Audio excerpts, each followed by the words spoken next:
일단 제일 중요한 건 기본적인 펀더멘탈의 변화는 없고요. 다만 펀더멘탈 중에 딱 하나 지금 리튬 가격이 조금 빠지고 있습니다. 그래서 이거는 계속 팩트 체크가 좀 필요해 보이고요. 얼마 빠졌냐? 2개월 동안 20% 정도 하락했습니다. 그래서 이 리튬 가격이 계속 추세적으로 하락할지에 대해서는 좀 지켜봐야 될 것 같고, 네.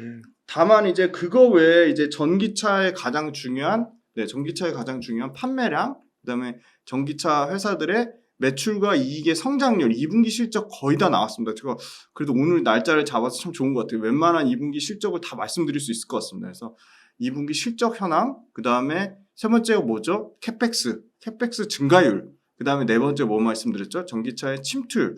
네, 전기차의 침투율. 자, 일단 캐펙스 증가율은 전혀 둔화되지 않았습니다.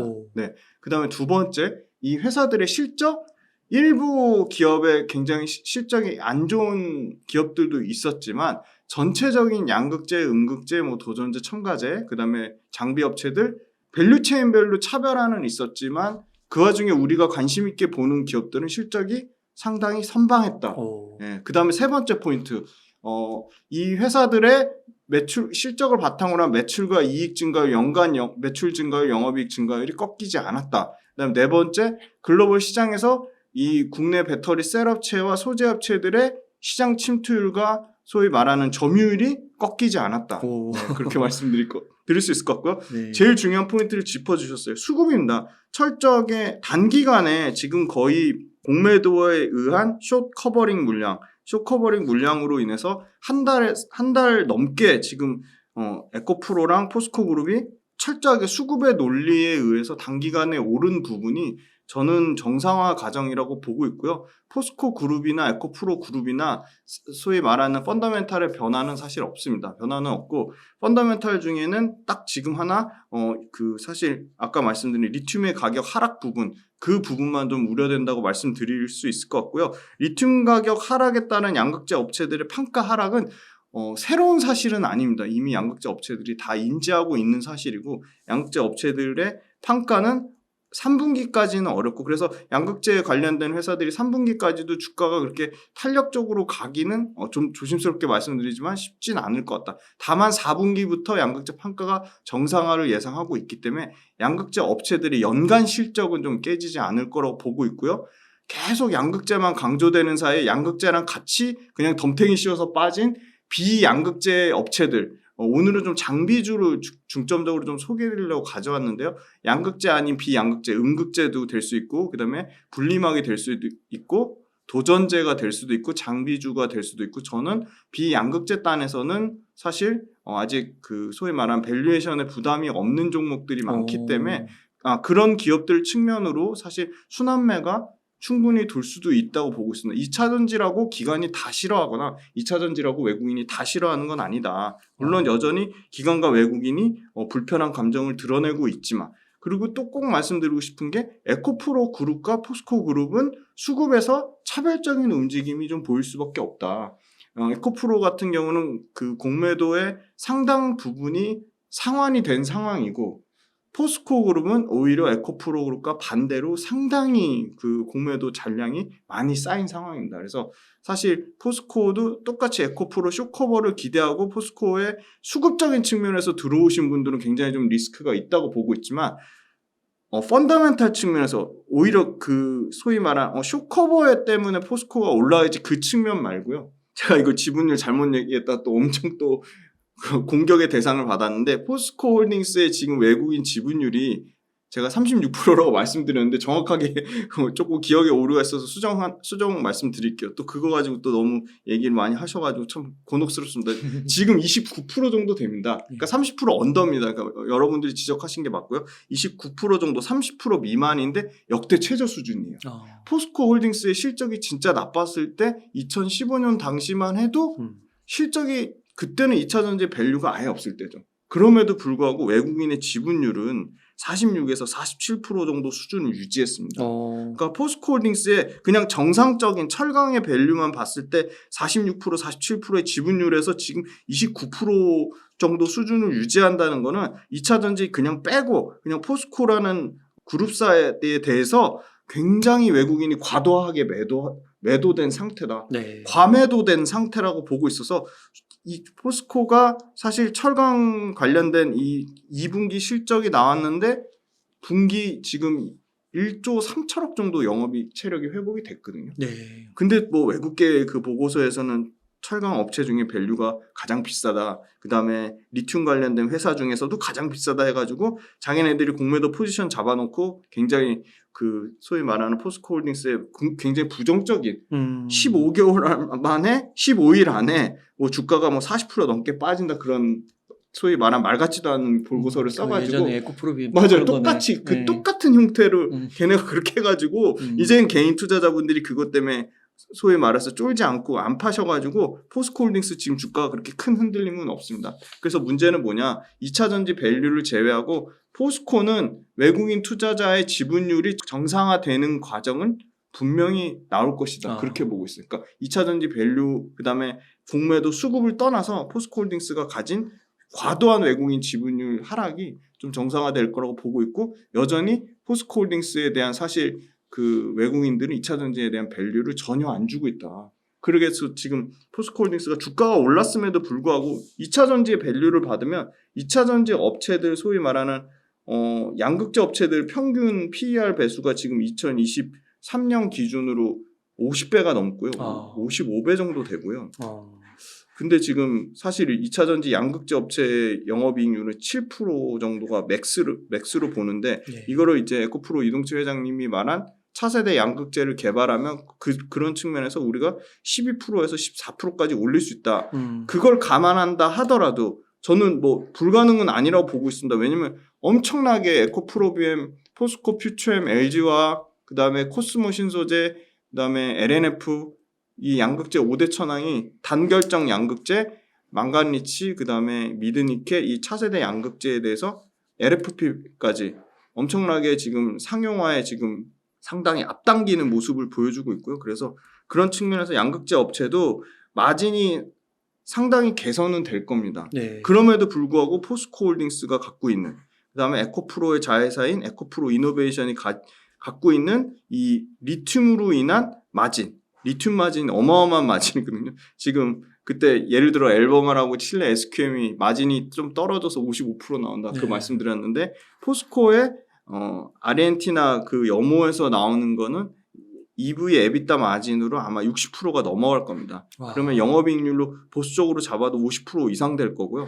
그래서 지금 포스코홀딩스가 기존의 계획 30만 톤에서 42만 톤을 잡아서 그 42만 톤을 그것도 리튬 가격을 엄청 보수적으로 잡아가지고 한 리튬 가격을 한 32,600불 그 정도로 잡았음에도 불구하고 매출이 지금 한 32조 넘게 나오거든요. 네. 그러니까 그런 측면으로 봤을 때는 지금 그 포스코 홀딩스랑 에코프로는 철저하게 차별화된 모습을 보일 거고 포스코 홀딩스의 마진이 상당히 좋아질 수밖에 없죠. 구조적으로 엄청 좋아질 겁니다. 그래서 2차전지가 24년 말부터 포스코홀딩스의 매출과 이익에 기여를 하면 25년 초부터 기여를 하면 포스코홀딩스의 밸류에이션은 최소한 지금 그 외국인들이 보는 철강의 밸류에서는 2배 이상 줘도 부족함이 없다.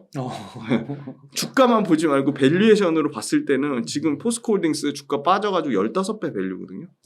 근데 아까 2차전지 양극재 업체들 평균 PER 밸류가 55배인데 2차전지 양극재 업체의 밸류가 너무 비싸다 쳐요.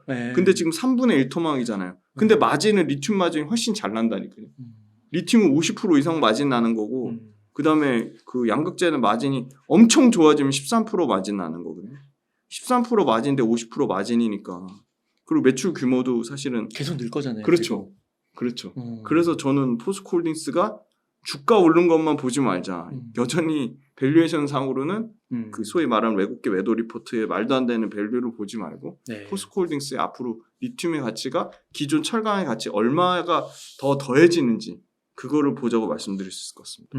또 우리가 보통 2차전지 투자 많이 하시는 분들은 2025년까지는 붙들고 가는 거잖아요. 네네네. 그럼 2025년부터 실적 반영되면 그렇죠. 지금 상당히 주가는 싼 거네요. 그렇죠. 최소 2배, 3배 정도 더 상승 여력이 있는 거니까. 그러니까 주가가 2배, 3배 갈 거는 사실 모르겠지만 밸류는 2배, 3배 여러 번 남아있는 거 분명한 것 같습니다. 네. 그렇죠. 지금은 딱 그냥 철강의 밸류에서 한 뭐 20% 정도 프리미엄 정도 준 수준인데 2차전지 밸류는 전혀 반영이 안 되는 거죠. 뭐 사실 그때 또 그 주가는 사실 슈팅이 나올 수도 있는 거고. 그렇죠. 또 공매도 쇼커버링 맞습니다. 나와서 네, 또 네. 뭐 3배 이상 갈 수도 그렇죠. 있는 거고. 네, 그렇죠.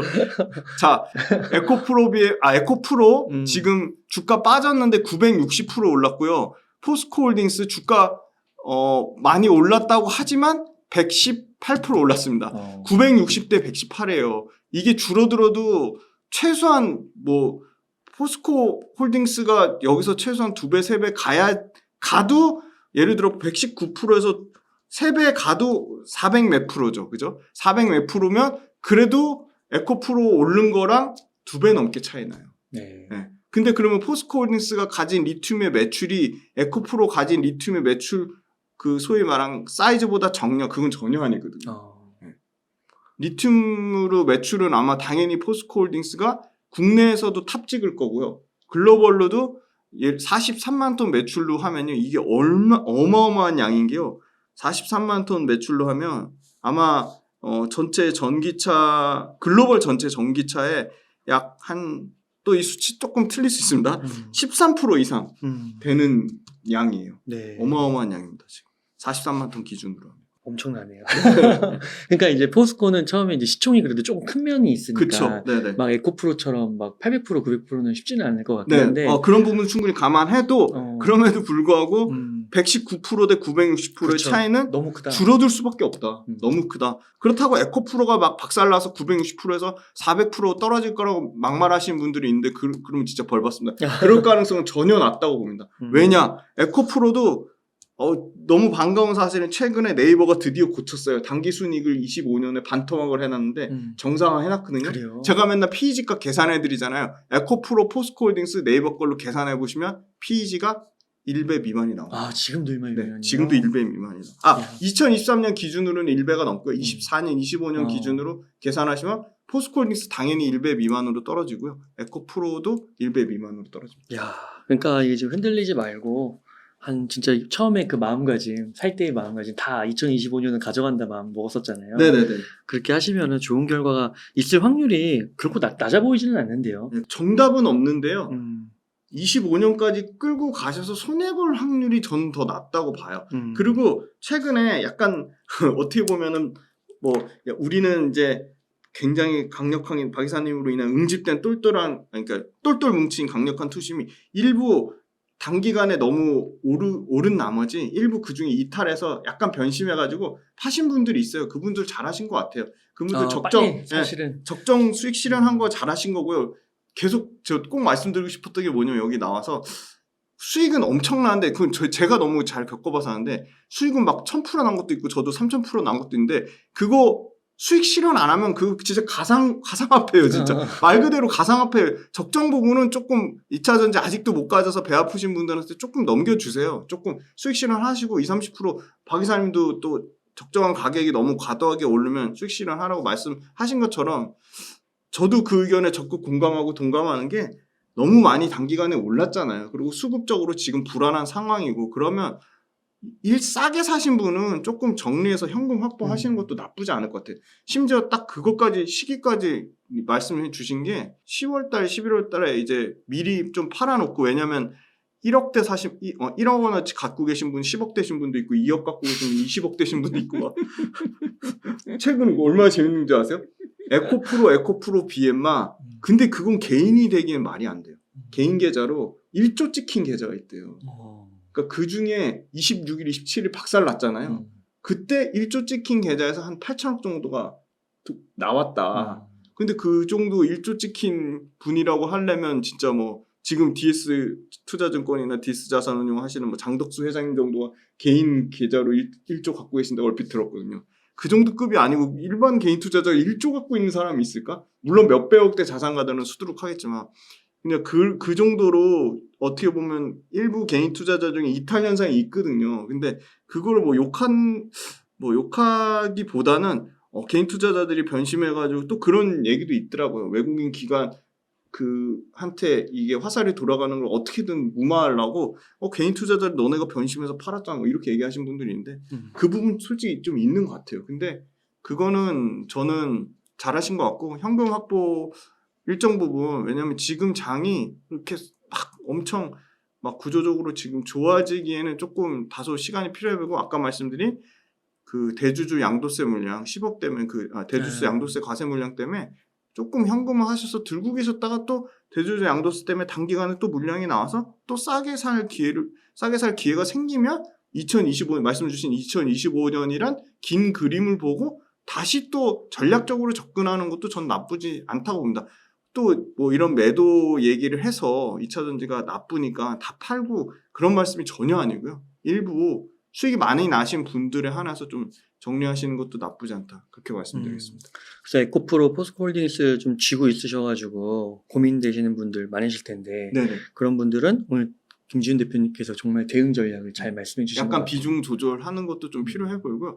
진짜 안타까운 게 이베스트 투자증권인가 어디 증권사에서 이제 에코프로 연초부터 사신 분들의 단가의 평균을 계산한 게 있는데 그게 저는 한 50만 원 중후반이 평균 가격이라고 생각했는데 100만 원이 평균 가격이라고 하더라고요. 높게 들어왔군요. 그러니까 높게 들어온 거예요. 그래서 지금 가격의 수익률 차이가 별로 안 나는 거죠. 2-3%. 그래서 이분들은 사실 굉장히 많이 힘드시고 불안하실 그렇죠. 것 같아요. 굉장히 멘탈적으로 많이 힘드실 것 같은데 이분들 중에 나는 정말 단기 트레이딩을 어느 정도 소위 말하는 단기 트레이딩에 대한 감각이 있고 매매를 많이 해보신 경험이 있는 분이라면 모르겠지만 그냥 에코프로의 장기 성장성을 보고 사신 분들 100만 원대 사신 분들은 주가 사실 모르잖아요. 사실 어떻게 될지 모르잖아요. 그래서 저는 그런 분들은 그냥 2-3년 동안 아까 말씀드린 핵심 5가지 전기차 시장 침투율이 포화 상태가 되는지 2차전지 밸류체인 회사들의 매출과 이익 증가율이 꺾이는지 2차전지 밸류체인 회사들의 캐펙스 투자가 둔화되는지 그 중에 가장 빨리 오는 거는 캐펙스 투자일 겁니다. 근데 다행인 건 아직 캐펙스 투자가 엄청 공격적으로 증설되고 있어요. 지금 북미하고 유럽에서 여전히 줄지 않고 있고요. 지금 조인트 벤처 합작 형태가 폭증하는 기간이 올해가 아니고 24, 25, 26년이 폭증합니다. 그래서 24, 25, 26년에 에코프로랑 포스코가 실적이 안 깨져요. 계속 우상향하는 추세이기 때문에 실적이 깨질 때 조금씩 분할로 정리하시는 전략이지 지금 100만 원대 막 수급 때문에 주가가 불안한데 폭락하는 거 아니야. 그렇게 해서 팔고 도망갈 때는 그냥 참고만 하세요. 저는 그건 절대 아니라고 보고 있습니다. 네, 좋습니다. 그 대표님 말씀 들으면서 좀 궁금한 점이 하나 생겼는데 네. 그 아까 에코프로가 영업이익률이 7% 정도 나오는데 네. 이게 이제 그 양극재 네네. 쪽을 R&D를 해서 네네네. 더 좋은 게 나오면 한 네네. 12%, 14%까지도 네네. 올라갈 수 있다고 네네. 했잖아요. 네네. 근데 그렇게 영업이익률이 올라가면 네. 셀업체나 네. 자동차 업체 쪽에서 네네네. 압박이 들어올 수 있지는 않을까요? 네. 진짜 중요한 말씀이신데요. 충분히 압박 들어올 수 있죠. 네. 근데 아까 말씀드린 차세대 양극재를 만드는 회사는 더 손에 꼽을 정도로 적어집니다. 그래요. 네. 그리고 차세대 양극재를 만드는 진짜 중요한 질문이신 그 부분 분명히 영향이 있을 겁니다. 예를 들어 미드니켈 가거나 아니면 망가니치를 가면 양극재 업체가 마진은 많이 남길 수는 있어도 판매 단가가 비싸지진 않아요. 하이니켈 양극재처럼 기존의 NCM이나 NC보다 훨씬 가격이 싸지는 거예요. 가격이. 그러니까 아마 마진은 많이 남기되 전체 판매 가격 자체가 커지는 건 아니니까 그 회사 입장에서는 전체 볼륨 사이즈도 볼 거고 양극재 업체들의 마진 상황도 볼 거기 때문에 마진이 그 이동채 회장님이 말씀하신 13%, 14%는 굉장히 이상적인 그 상황을 말씀 주신 것 같고 이것도 이 마진을 유지하기 위해서는 공장 가동률도 막 100% 이상 나와야 되고 수율도 엄청 잘 나와야 되거든요. 근데 그건 현실적으로 불가능하기 때문에 그런 완성차 업체 입장에서 그 소재 업체들이 마진을 굉장히 이렇게 막 13, 15% 받으면 충분히 뭐 단가 인하 압박도 들어올 거고 마진 인하 압박도 들어올 거지만 이렇게 차세대 이 양극재를 하는 업체가 더 극소수 지금의 하이니켈 양극재 업체보다 더 극소수로 줄어들 확률이 매우 높고 전체 볼륨 캐파 자체가 가격이 싸지기 때문에 그거는 적정 조율하는 수준이지 이게 13% 마진을 보고 차세대 양극재를 하는데 13%에서 지금 기존의 하이니켄 양극재로 7% 8%까지 떨어지진 않을 거라고 봅니다. 그래서 적정 뭐 10%에서 11% 정도 수준에서 결정되지 않을까 저는 그렇게 보고 있습니다. 이게 약간 반도체로 따지면 EUV 장비 같은 거네요. 네, 그렇습니다. 그게 갑 같은 을. 와, EUV는 너무 극단적이고요. EUV까지 정도는 아닌데 그래도 네, 나름 이 차세대 양극재를 하게 되면 더 조금 지금 기존의 하이니켄 양극재는 소위 말하는 CATL도 하이니켄 양극재를 하거든요. 아마 CATL이 하이니켄 양극재는 해도 망가니치나 미드니켈 이것까지는 따라오려면 시간이 더 오래 걸리지 않을까. 그래서 지금 뭐 CATL 지금 유럽에서 LG엔솔은 점유율이 계속 줄어들고 있거든요. 그거에 대한 우려가 있는데 아마 이 차세대 양극재 하게 되면 CATL하고 격차는 더 벌어질 겁니다. 지금 네, 그렇게 보고 있습니다. 그리고 아까 리튬 가격 얘기해 주셨는데 네. 리튬 가격이 떨어지면 네. 이게 꼭 악재라고 해석을 할 수가 있는 건가요? 그거 되게 좀 좋은 질문. 질문이 엄청 더 너무 공부 많이 하시고 질문하셔야 돼 당황스럽습니다. 질문 점점 예리해지신데요. 맞아요. 이 리튬이라는 게 가격이 떨어지면 원재료를 싸게 들어오니까 막 엄청 또 나쁘다고 얘기하기 또 어려워요. 왜냐하면 예를 들어 LNF 같은 경우는 근데 좀 이상한 게 LNF는 지금 기존에 테슬라가 최대 고객사잖아요. 테슬라 거의 단일 고객사거든요. 근데 테슬라가 사주는 소위 말하는 그 사급이라고 하는데 테슬라가 사주는 리튬을 쓰면 리튬 가격이 떨어지는 말도 얘는 리튬 가격에 대한 변동성이 별로 안 받는 거죠. 근데 다른 회사들 있잖아요. 에코프로비엠이나 포스코 퓨체엠 이런 데는 리튬 가격이 떨어지면 리튬 가격 떨어진 거에다가 가공 마진을 붙이는 거거든요. 양극재 구조가. 그러니까 판가, 제품의 판매 가격이라는 거는 리튬의 원자재 메탈의 가격이랑 가공 마진을 붙이는 건데 이 두 개의 합이니까 원자재 가격이 떨어지면 판가 자체가 떨어지는 거죠. 그러니까 말씀 주신 대로 그게 제품의 판매 가격이 떨어지니까 양극재 업체 입장에서는 안 좋은 건데 다행인 거는 에코프로 BM도 그렇고 포스코 그룹도 다 지금 모든 밸류 체인을 내재화하려고 하고 있잖아요. 네. 근데 진짜 재미난 건 뭔지 아세요? 지금 에코프로나 포스코 그룹의 수산화 리튬은 지금 아직 상용화 단계죠. 호주 광석 리튬은 9월달부터 상용하니까 올해 되는 거고 아르헨티나 염수 리튬은 2025년 상반기에 상용화 되는 거고요. 상용화도 안 된 상태. 그러니까 포스코가 내재화하지만 내재화하는 리튬을 아직 안 쓰는 단계잖아요. 에코프로는 미국에서 탄산 리튬을 엄청 싸게 사와서 수산화 리튬을 가공해서 에코프로 BM에 양극재에 쓰는 리튬인데 그거조차도 30%도 안 돼요 지금. 네. 그러니까 굉장히 비중이 낮은 거죠.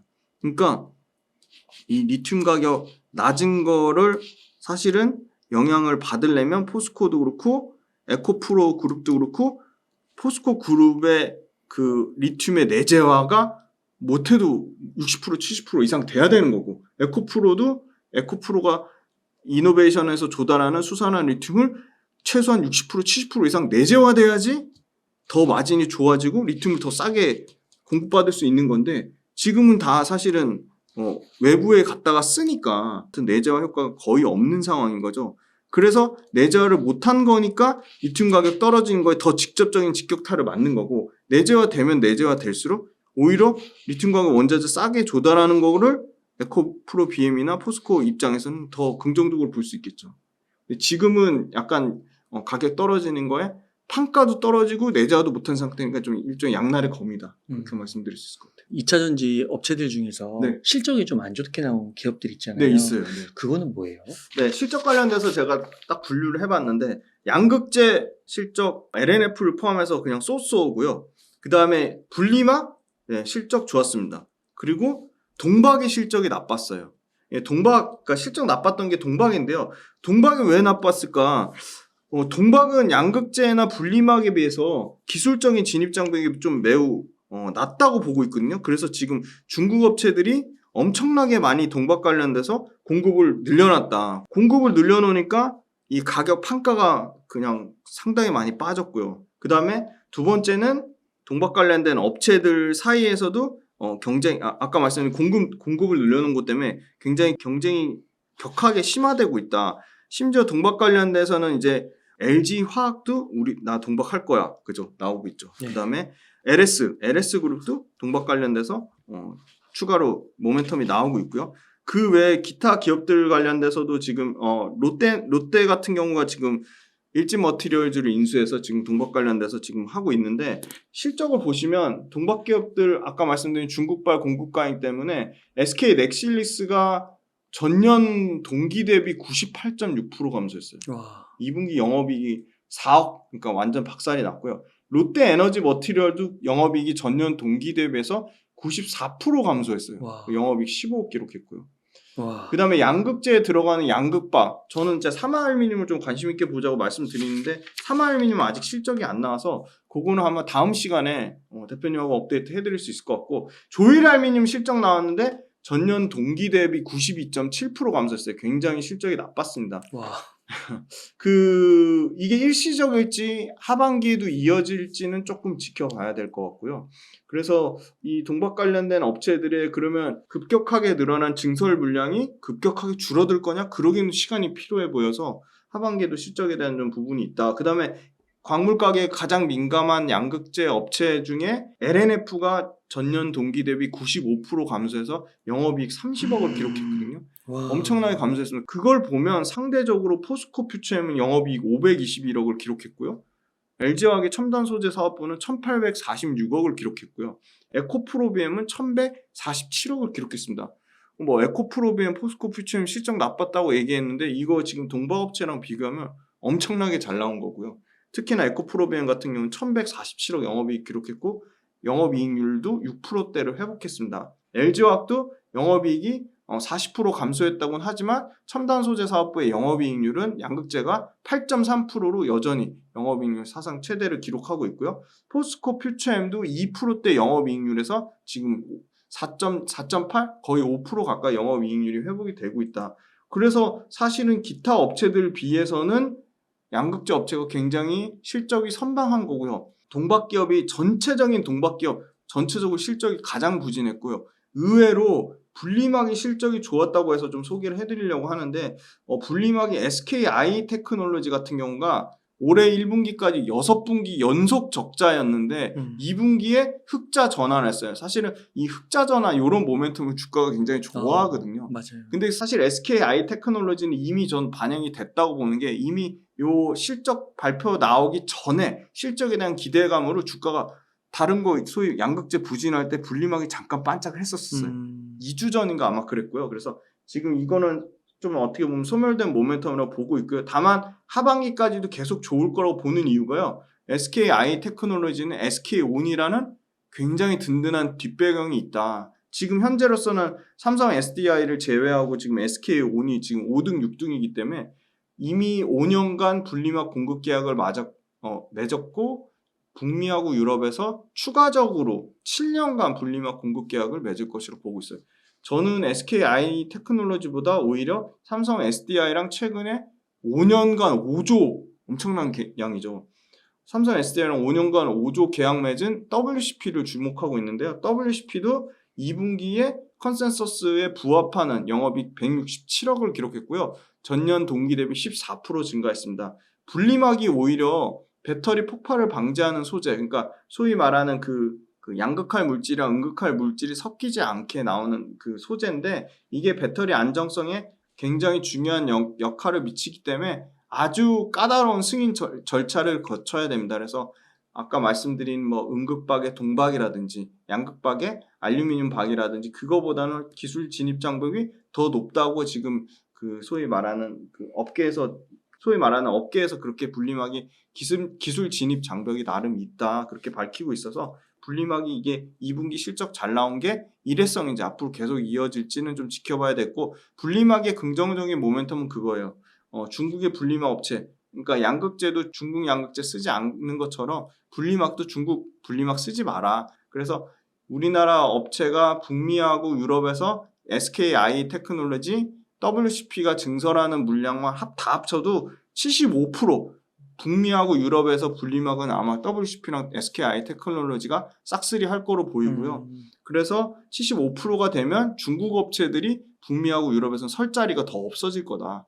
중국 업체들도 분리막 관련돼서 증설한 부분도 있는데 다 캐펙스가 박살이 나서 아마 10% 미만까지 떨어질 거라고 보고 있어요. 그래서 한 번도 분리막은 말씀드리지 않았는데 분리막 업체 국내 업체들 중에 왜냐면 두 개밖에 없거든요. SK 아이테크놀로지하고 W스콥 정도이기 때문에 이 두 개 회사들은 이 회사를 투자한다기보다 이 회사들의 매출과 이익이 꺾이지 않아야지 양극재 업체들이나 음극재 업체들이나 장비 업체도 같이 가야 되기 때문에 그런 큰 틀의 2차 전지의 밸류체인의 큰 틀에서도 분리막 업체들의 실적을 좀 체크해보자. 그렇게 말씀드리겠습니다. LNF는 네. 양극재 업체들 중에서 네. 왜 이렇게 실적이 안 좋은 거예요? 일단 첫 번째가요.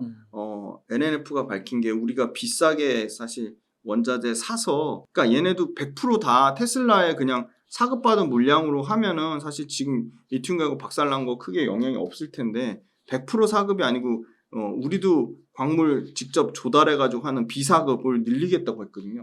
그래서 가장 중요한 게 비싸게 원자재 조달한 부분을 일회성 비용으로 떨군 게 한 150억에서 200억 정도를 잡았거든요. 그래서 이게 광물 비싸게 산 거 때문에 받는 손실을 빼면 우리도 연간 영업이익 700억 정도 체력은 나올 것이다 그렇게 밝혔고요. 근데 그건 추세를 지켜봐야 되는 거고 두 번째는 LNF의 주력 고객사 테슬라가 지금 그 저가형 전기차에 대한 비중을 높이겠다고 하고 있거든요. 네. LNF는 가장 기술적으로 고난이도인 9반반 하이니켈 양극재를 쓰는 비싼 모델의 테슬라가 많이 팔려야 되는데 지금 테슬라가 맞아요. 테슬라 2. 네, 테슬라 2 지금 나오려고 하고 있고 제일 저가 모델인 테슬라 3가 많이 팔리면 사실 LNF 입장에서는 입지가 계속 좁아질 수밖에 없다. 그래서 중요한 거는 이 뭐 일회성 비용보다도 테슬라의 저가 차종의 비중이 테슬라 내에서 확대되면 확대될수록 LNF는 상당히 어려움을 겪지 않을까. 물론 LNF가 우리도 테슬라랑 장기 공급 계약 맺을 거야. 그렇게 밝힌 부분도 있고 우리 테슬라 말고 다른 완성차도 공략을 하고 있다. 그런 측면을 얘기하고 있지만 그게 실제로 가시적인 수주 결과물로 나와야 된다고 보고 있습니다. 그리고 세 번째는 가장 광물 밸류체인이 약하잖아요. 그래서 드디어 이제 새만금에 옛날 LS도 입고동 재련이죠. LS M&M이랑 우리 전구체 하겠다. 밝혔잖아. 1조 5천억이거든요. 이것도 지분 51대 49니까 거의 대등한 비율로 하는데 문제는 너무 늦었다는 거죠. 그래서 그게 실적이랑 연관돼서 밸류체인에 대한 부분 이 LNF조차도 우리도 음극재 하겠다고 했거든요.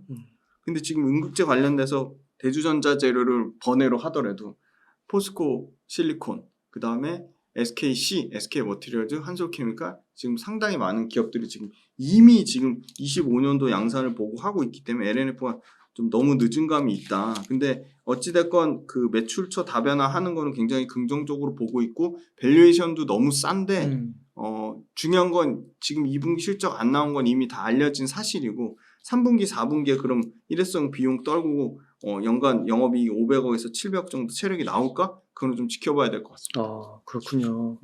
그러니까 듣기로는 테슬라가 네. 엄청 빡세게 협상한다고 하더라고요. 맞아요. 그 부분도 있어요.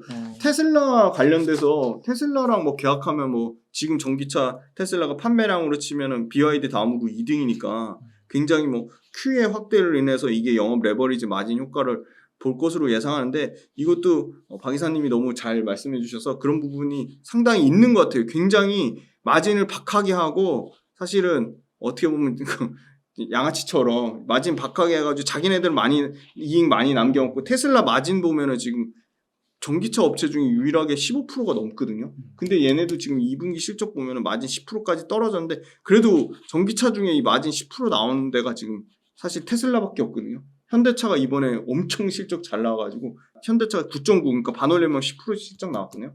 근데 이거 아주 약간 일시적인 거고 평균적으로 완성차 업체들 마진이 7%가 안 되거든요. 그게 거기서 오는 그걸 거죠. 다 그냥 소재. 소위 말하는 소재 업체들 쥐어짜가지고 지네는 15% 마진 15, 18% 마진 남겨놓고 LNF 같은 회사들 그냥 이렇게 하는 거는 제가 봤을 때 테슬라가 장기적으로 좋은 그 완성차 협력업체는 아니고 그런 측면에서는 LG에서는 굉장히 잘하고 있다. GM이라든지 포드라든지 스텔란티스라든지 폭스바겐은 완전 대등한 관계로 지금 그래서 LG엔솔은 마진이 깨지지 않고 있어요. 사실. 그래서 이 양극재 쪽에서도 좀 갈리시더라고요. 양극재 이제 에코프로비엠, 포스코퓨처엠 이런 애들이 많이 올랐으니까 이런 애를 보는 것보다는 LNF를 좀 보자. LNF에 투자를 하자. 그런 시각에 대해서는 좀 어떻게 생각하세요? LNF를 갖고 계신 분들한테 LNF를 팔라고 말씀드리는 건 너무 어려울 것 같고요. 근데 지금 신규 투자자 관점에서 LNF를 가격이 싸다고 매수해야 될까? 그거는 심각하게 밸류에이션을 고민해 보셔야 될 것 같아요. 그러니까 밸류에이션을 고민하라는 거는 그냥 PER, PEG값 낮은 것만 보시면 안 되고 매출과 이익 성장률이랑 같이 보셔야 돼요. 네. 그래서 제가 또 가져왔습니다. 따끈따끈한. 이게 월별도 아니죠. 제가 봤을 때 실적 나올 때마다 네이버가 상당히 빠르게 좀 업데이트를 하고 있어요. 원래는요, 에코프로비엠이랑 LNF랑 3년 평균, 3년이라 하면 23, 24, 25입니다. 3년 평균 매출 증가율이랑 23, 24, 25 영업이익 증가율의 그 평균의 차이가 LNF가 훨씬 좋았어요. 왜? LNF는 23년보다 24년, 24년보다 25년의 기대감이 되게 컸거든요. 실적 증가 폭이. 그러니까 뭐 물론 또 이렇게 욕하시는 분도 있어요. 네이버 추정치가 LNF를 과도하게 잡았다. 그걸 감안하더라도 LNF랑 에코프로비엠이랑 실적 증가율의 차이가 컸다. 근데 여기 보시면요. 에코프로비엠은 바뀐 게 없습니다. 이 표를 보시면 그대로예요. LNF가 줄었어요. 실적 증가율이. 그러니까 문제는 LNF랑 에코프로비엠의 일단 3년 매출 증가율을 보면 원래는 10포인트 이상 차이 났는데 지금 에코프로비엠의 3년 매출 증가율은 45.2% 예상되고요. 추정치입니다. LNF는 46.4%예요. 1%로 줄어들었어요. 10% 넘게 차이 났거든요. 불과 실적 2분기 실적 나오기 전만 해도. 그러니까 엄청나게 매출의 증가폭이 줄어들었고요. 영업이익 증가폭도 원래 30% 넘게 차이 났거든요. 지금 에코프로비엠의 3년 평균 증가율 하나도 변한 게 없어요. 48%고요. 3년 평균 증가율은. LNF 굉장히 높죠. 62%인데 원래 LNF의 3년 평균 영업이익 증가율은 거의 78%, 80%에 육박했습니다. 이게 급격하게 60%로 떨어졌고요. 에코프로비엠은 48%를 유지하고 있습니다. 근데 문제는 뭐냐? LNF는 테슬라가 저가차종 비중 확대면 LNF의 비중은 테슬라 내에서 비중 축소에 대한 우려가 있잖아요. 더 줄어드는 거죠. 더 줄어드는데 심지어 에코프로는 삼성 SDI랑 SK온 말고 지금 추가 수주 계약이 나온 게 없잖아요. 근데 원래는 4월달, 5월달부터 LG발이든 삼성 SDI발이든 추가 수주 나올 게 있다는 계속 기대감이 있었어요.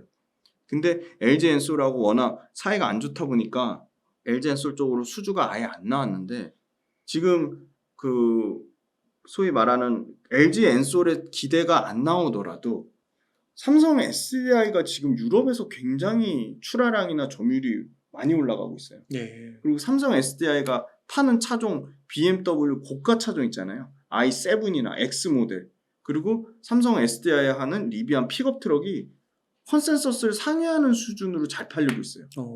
그러니까 삼성 SDI가 잘 되면 삼성 SDI는 굉장히 LG엔솔이나 SK온보다 보수적으로 캐펙스를 안 늘려놨잖아요.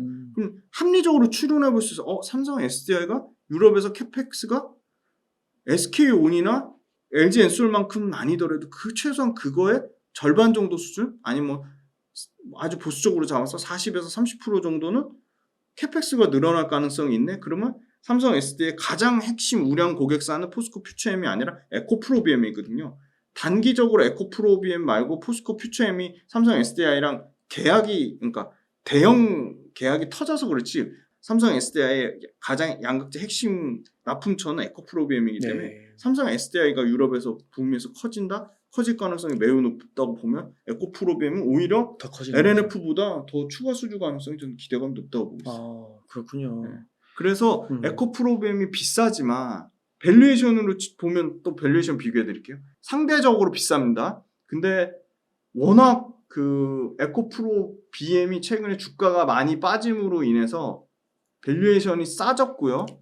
LNF는 실적이 너무 나쁘게 나오는 바람에 밸류에이션이 싸지지 않았습니다. 양극재 에코프로비엠 PER 밸류를 보면 23년 올해 기준으로요. 자, 오늘 주가 반영된 PER로 한번 볼게요. 1배고요. 이게 25년 기준으로 하면 40배로 떨어지고요. LNF 보시면 양극재 업체들이 이제 2년, 3년 밸류, 5년 밸류 땡겨온다고 하니까 그럼 지금 사실은 LNF가 실적이 깨져가지고 지금 올해 54배, 2배 차이가 났거든요. 그러니까 PER 밸류상으로는 54대 100배니까 2배 차이가 났는데 실적이 가파르게 증가폭이 줄어들다 보니까 LNF는 2025년 PER 기준으로는 14배, 에코프로비엠 PER 기준으로는 25년이 40배죠.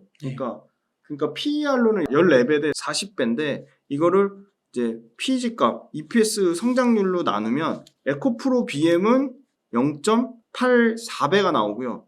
그 다음에 LNF 같은 경우는 LNF 한번 계산해 볼게요. 2025년 기준으로 계산해 볼게요. 이 EPS 성장률은요. 25년도 EPS 나누기 24년도 EPS를 나눈 다음에 빼기 1 한 다음에 곱하기 100을 하시면 돼요. 그럼 49.7%가 나오거든요. 그러면 PER을 EPS 성장률로 나누면 14배를 49로 나누면 0.3배입니다. 0.3배고 에코프로비엠 계산해 볼게요. 에코프로비엠은 25년 기준으로 보면 0.7이에요. 이게 증가폭이 PER보다 더 가파르면 PEG가 당연히 낮아지는 거거든요. 그래서 PEG로 구조적으로 성장하는 거니까 PEG로 계산하는 게 맞는데 LNF는 이익 성장률이 떨어져서 0.3배가 되는 거고요. 에코프로비엠은 PER이 엄청 높은데도 이익 성장률이 PER 높은 것보다 더 높으니까 0.7배까지 떨어지는 거예요. 그래서 결론은 뭐다? 디테일하게 밸류에이션을 계산해 보시고 LNF가 단지 PER 값만 낮아서 투자할 건지 신규 투자자 입장에서는 그걸 고민해 보셔야 될 것 같고 캐펙스도 비교해 보면 에코프로비엠은 71만 톤, LNF는 최근에 늘려서 2026년까지 우리 45만 톤 한다고 했거든요. 그러니까 45만 톤 대 71만 톤 캡하면 이 캐펙스에 따른 매출 차이도 나니까 저는 오히려 에코프로비엠이 최근에 주가가 많이 고점 대비 47% 빠졌거든요. 그래서 PER 밸류로 봤을 때는 에코프로비엠이 비싸지만 여러 가지 재반 여건을 다 종합적으로 고려해 보면 LNF보다는 에코프로비엠이 더 매력적이고 에코프로비엠보다 더 비싼 밸류를 받는 포스코 퓨처엠이 저는 가장 매력적이다. 왜냐하면 음극재라는 모멘텀을 가지고 있기 때문에 포스코 퓨처엠, 에코프로비엠, 그 다음에 LNF. 그 다음에 LNF. 그렇게 이제 보시는 거군요. 그 LNF보다 더 싼 거는 지금 사실 LG화학이 더 쌉니다. 그래서 LG화학 계속 주가는 빠지고 있지만 여전히 LG화학이 LNF보다는 더 매력적이다. 그렇게 보고 있고 LNF랑 코스모 신소재랑 지금 비슷한 정도 수준이다. 주가상으로는 LNF가 뭐 지금 제일 많이 싼 건 맞는데 그냥 싸다고 해서 신규 관점에서 하기에는 굉장히 좀 여러 가지 좀 많이 팩트 체크를 해 보이고 주의가 필요하다고 보고 있습니다. 그래서 지금 사실은 에코프로비엠이나 포스코 퓨처엠이 계속 올라갔으면 LNF의 상대적인 가격 싼 매력이 더 부각이 됐을 텐데 포스코 퓨처엠, 에코프로비엠 다 심지어 코스모 신소재까지 다 박살이 났거든요. 그래서 LNF가 이제 진짜 단순히 지금 주가만 싼 거 가지고는 매력 어필하기엔 상당히 좀 어려운 상황이 됐습니다. 그 주가가 싸도 미래 성장성이 있어야 되는 거지. 아, 그렇군요. 코스모 신소재 말씀드리면 코스모 신소재가 유일하게 컨센서스를 그 증권사에서 예측하는 거를 초과하는 수준이 나왔어요. 요 코스모 신소재 분기 실적 보시면요. 매출 역시 역대 최대 나왔어요. 1961억 매출 나왔고요. 영업이익 같은 경우는 93억이 나왔는데 요거는 93억이 100% 이 코스모 신소재가 하는 양극재 매출이 아닙니다. 여기는 코스모 신소재도 이 소위 말하는 MLCC 부품이 아직 상당 부분 매출 비중을 차지하고 있고요. MLCC 전도성 페이스트라고 하는 요 지금 매출 비중은 계속 줄어들고 있어요. 지금 30에서 40% 이상 차지하고 있고요. 코스모 신소재의 양극재 매출 비중은 현재 40%가 안 됩니다. 지금. 그러니까 그 말은 무슨 말이냐? 양극재가 계속 60%, 70% 계속 늘어나면 늘어날수록 코스모 신소재 매출과 이익은 기하급수적으로 증가할 거다. 심지어 봤더니 지금 코스모 신소재 지금 양극재 매출이 2분기 때 30% 정도 매출 늘었어요. 지금. 그러니까 이 전도성 MLCC 전도성 페이스트가 실적이 부진했음에도 불구하고 매출이 늘어났다는 거는 양극재 포지션이 커지면 커질수록 그 코스모 신소재 매출은 기하급수적으로 늘 수밖에 없고요. 연간으로 실적으로 봤더니 엄청납니다. 지금 연간 실적 가장 코스모 신소재가 양극재 5대 천왕 중에 압도적으로 가장 좋습니다. 자, 3년치 평균을 보면요.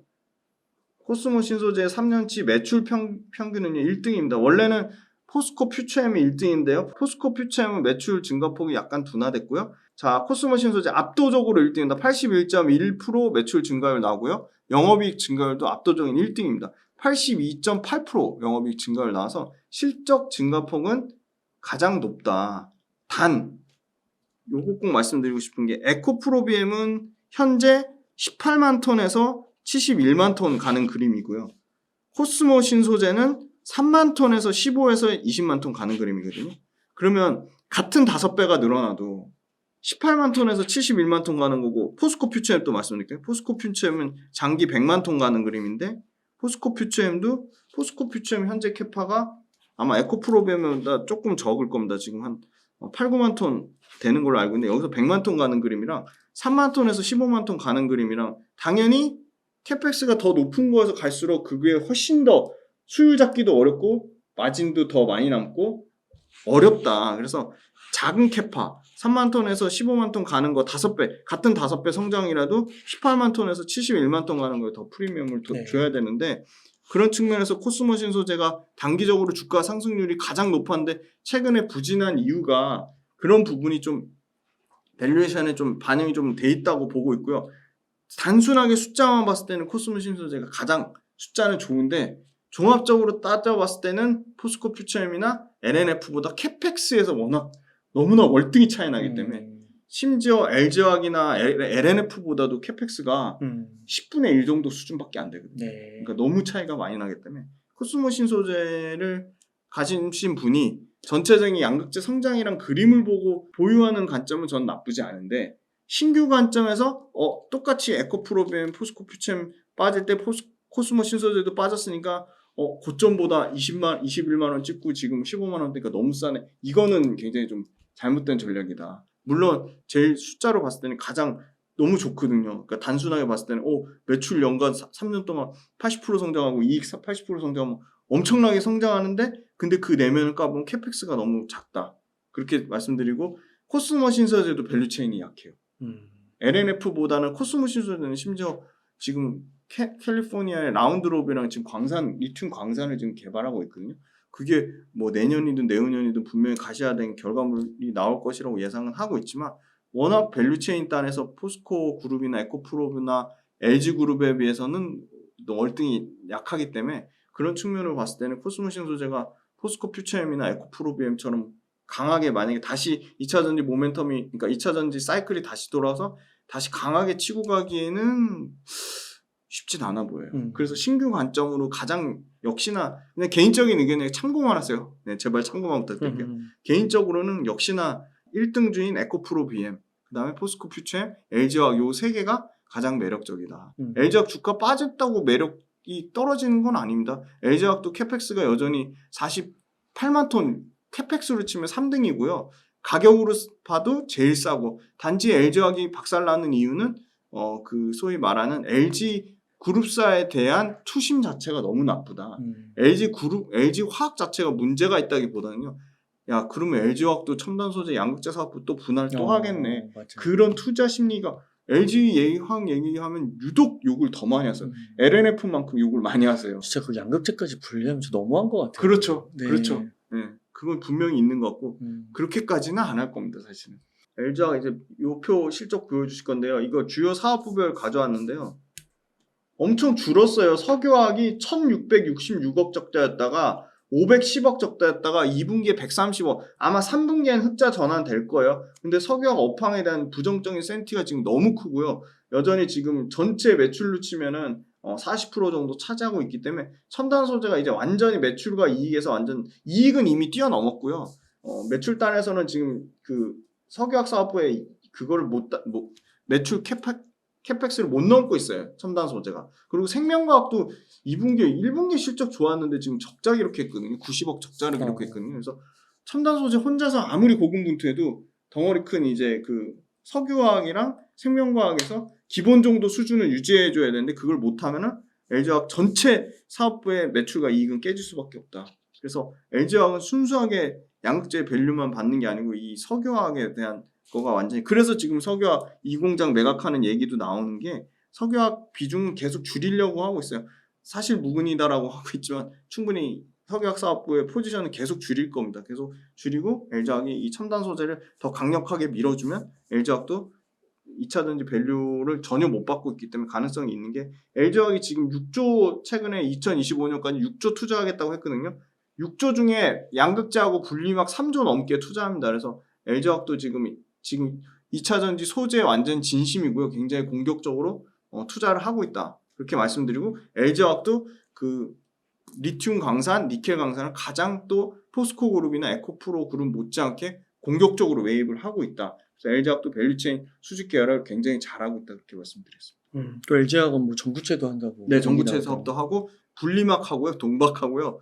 LG화학이 유일하게 이 양극재에 관련된 회사 중에 제일 모든 양극재를 포함한 모든 밸류체인을 다해 심지어 CNT 도전제까지 합니다. 그래서 LG화학이 사실은 그 양극재 기업으로만 보기보다는 2차전지 소재의 전 밸류체인화 하는 기업으로 분명히 이거는 아까 그 투심 악화된 것만 빼면 이렇게까지 LG화학은 오른 게 없어요. 사실은 연초 대비해서 5.7%인가 올랐거든요. 네. 그러니까 너무 좀 과도하다고 보고 있고 이 과도한 것도 분명히 정상화는 될 것이다. 근데 그 시기는 모르는 거죠. 그렇군요.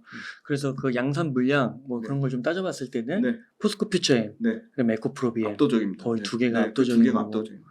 그다음에 양산 물량도 그렇고 매출과 이익의 실적 증가폭도 그렇고 앞으로 고객사 확대에 대한 부분도 그렇습니다. 그럼 지금 시점에서 네. 그래도 많이 빠졌잖아요. 네, 많이 양극재도. 빠졌어요. 네, 둘 다 많이 빠졌어요. 그 매수는 좀 어떻게 생각하세요? 어찌됐건 2차전지 3년이란 장기 관점으로 봤을 때는 이게 사실은 에코프로 BM이 최근까지도 계속 대장주로 움직였지만 저는 여전히 좀 포스코 퓨처엠한테 기회가 있다고 보는 게 포스코 퓨처엠하고 에코프로 BM하고 수익률 격차가 상당합니다. 포스코 퓨처엠 최근에 좀 올라와서 그렇지 에코프로 BM 여전히 300% 넘게 올랐거든요. 그 다음에 에코프로 BM 300% 넘게 오른 동안 코스모 신소재 박살났고요.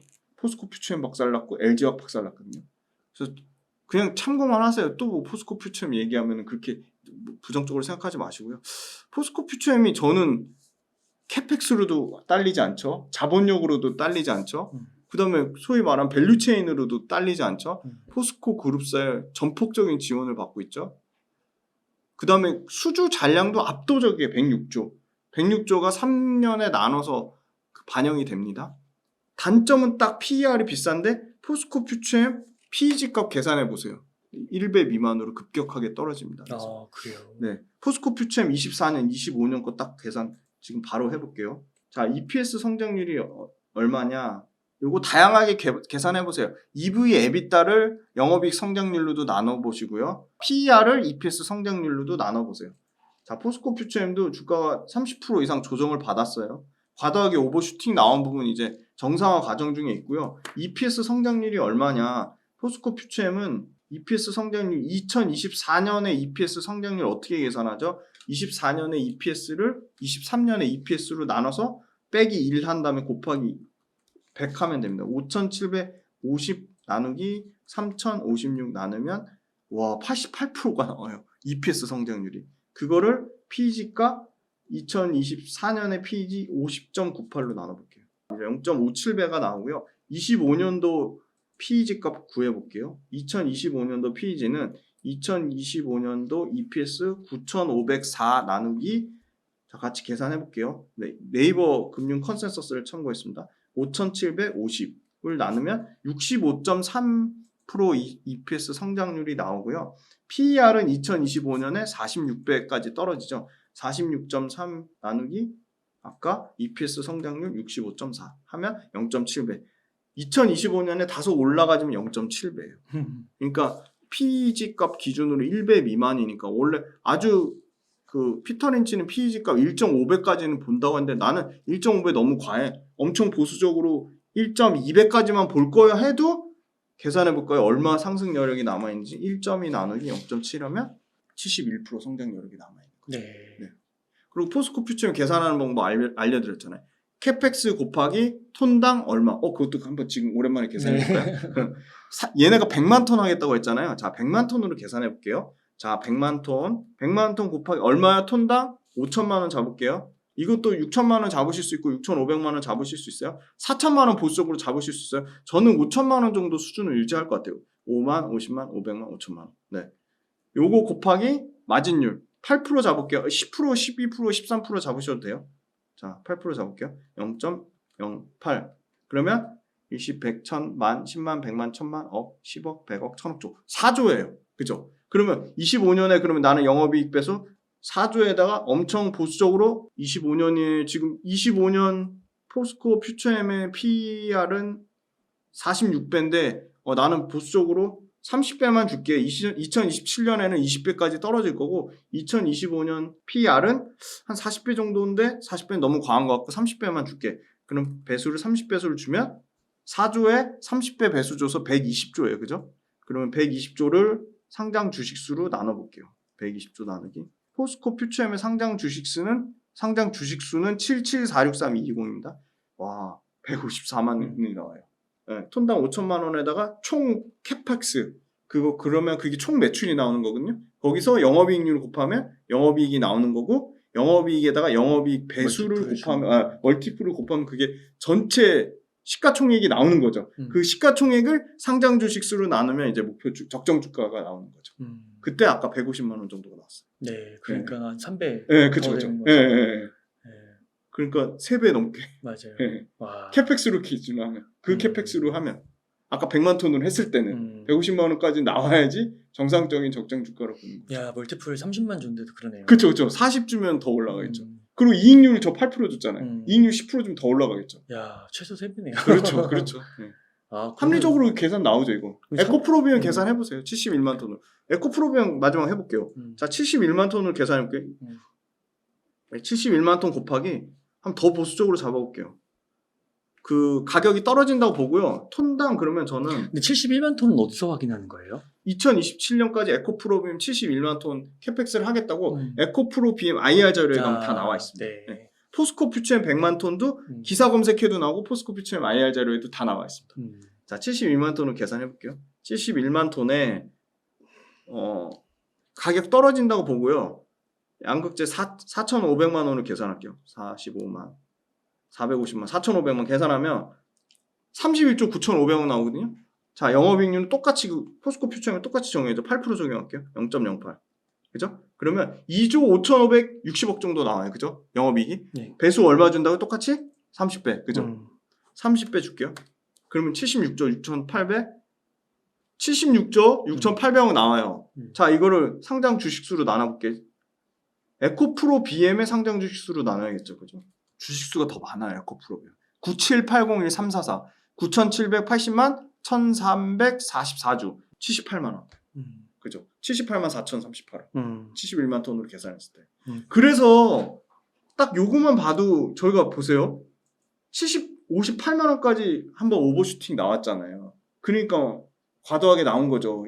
이거는 27년도 거 밸류로 땡겨온 거고 25년도 밸류로 적용하면 톤수가 적어지니까. 근데 이것도 상승 여력은 있죠. 왜? 톤당 4,500만 원을 엄청 싸게 잡았고 이익률도 8% 잡았으니까 단결적 양극재 개발되고 아까 말씀드린 망간리치나 미드니켈 개발돼가지고 양극재 이익률이 아까 저는 8% 잡았는데 10% 잡으면 이게 76조 매출이 아니라 90조 매출 이렇게 나올 수 있겠죠. 확실히 포스코 퓨처엠이 싸요. 네, 싸네요. 성장력이 더 많이 남아있다고 보고 있어요. 100톤이 진짜 100톤. 강력하네요. 100만 톤이라고 밝혔기 때문에 강력해요. 아까 지금 3배 나오거든요. 맞아요. 네. 그래서 양극재 쪽에서는 모아간다면은 포스코 퓨처엠이 네. 단연코 저는 압도적입니다. 압도적인 거죠. 네. 지금 주가가 비싸다고 하더라도 긴 3년 뭐 이렇게 5년의 흐름을 보면 숫자가 계산이 되니까요. 네. 이거 아주 절묘하게 뭐 영업이익률도 조정해 보시고 그다음에 아까 말씀드린 톤당 얼마 그것도 조정해 보시고 이익 배수도 난 30배 너무 과해 20배만 줄 거야 그렇게 한번 계산해 보세요. 너무 재밌습니다. 네. 그러니까 이게 보니까 잠깐 계산할 동안 저도 주가 네. 고점에서 얼마나 빠졌나 네. 보니까 30% 빠졌더라고요. 30% 넘게 빠졌어요. 근데 에코프로비움 40% 빠졌습니다. 40%. 에코프로 40% 빠졌네요. 네, 에코프로비움 고점 보실까요? 58만 4천 원이거든요. 네. 네. 와, 46% 빠졌네요. 46% 빠진 거죠. 그죠? 와, 네. 엄청나네. 40% 넘게 빠졌다니까요. 그죠? 포스코 퓨처엠도 그 정도 30% 넘게 빠졌어요. 네, 30% 빠졌어요. 네, 30% 빠졌어요. 야. 둘 다 가능성이 있는 거죠. 그렇군요. 아, 이게 그 아까 말씀해주신 네. 그 톤당 그렇게 계산을 네. 하는 게 네. 적정주가 계산하는 네. 법이랑 적정주가 계산한 법이랑 똑같다고 똑같다고 보시면 보시는 되고, 거죠? 그러면 될 것 같아요. 야, 이거 너무 알짜를 많이 나눠주신 것 같아요. 이거 다 아셔서 직접 계산해 보시면 사실 뭐 애널리스트가 목표가 선정하는 거 저거 너무 과한데? 저거 너무 말도 안 돼. 그 헐값으로 후려쳤네. 그거 아실 수 있는 거죠. 야, 네. 그렇구나. 네.